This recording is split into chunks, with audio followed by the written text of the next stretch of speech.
So mga lalab, good morning. Mayroon tayo ditong itlog, no? At saka cabbage. So ito ang morning breakfast natin mga lalab. Kasi morning nga. Ito, nagbabate na ako mga lalab. So nilagyan ko lang to siya ng half teaspoon of salt, half teaspoon of black pepper. And that's it. And this is a cabbage mga lalab. Hindi ko naman ubusin yung cabbage, no? Kukuha lang ko ng mga 1/4 and that's it.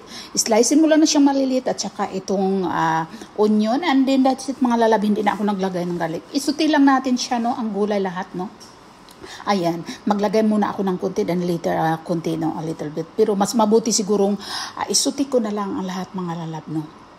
Para kunin ko na lang siya dyan at ilipat ko na lang at saka kasi gawa ko ng dalawa dito ng egg mga lalab. So, ito mga lalab, may cabbage sa'yo pero optional lang ito mga lalab at saka lalagyan ko rin to ng cheese, ano? Optional lang din to mga lalab.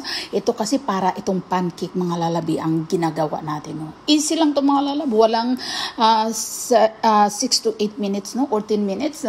Tapos na tayo kapag ready na ang lahat natin ng ingredient.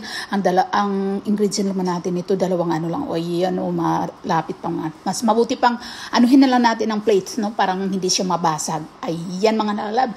Mag-ano din tayo. Yan, ang ganda mga lalab, no? Talagang masarap ito mga lalab. Lagyan kasi natin to sa gitna ng cheese, no? Ayan na mga lalab. Ito ang first, no? First batch and then ilipat natin siya dito na naman sa plate then maggawa tayo na naman ng isa. So, ayan mga lalab, nakita niyo kung ano siya ka ganda, no? At saka sarap.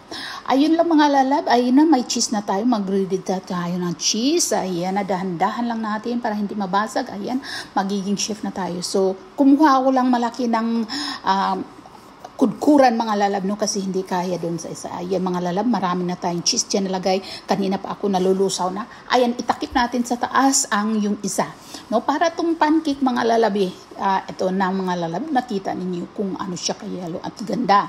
So masarap ito mga lalab, wala itong MSG.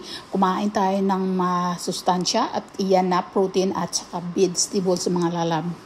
Hindi maalat mga lalab. Ayan, upside down na naman natin. Ayan, nakikita nyo naman mga lalab kung ano kagana. So, time to eat na tayo mga lalab. Ayan, palamigin muna natin at saka dito na lang tayo magtatapos sa aking video. Kasi mapatapos na rin tayo. Gumawa kayo nito mga lalab. Ang cheese kasi din mga lalab, optional lang, no? Kung mayroon kayong cheese. Kung wala naman, wala kayong cheese, wala kayong cabbage, iitlog nyo na lang, ibatin nyo na lang para easy na lang, no? Mga optional lang yung mga lalab pero masarap talaga kapag mayroon. So, ayan na, bye-bye sa inyong lahat mga lalab. Stay safe and healthy. Eat a healthy food. Mwah, mwah, chup chup.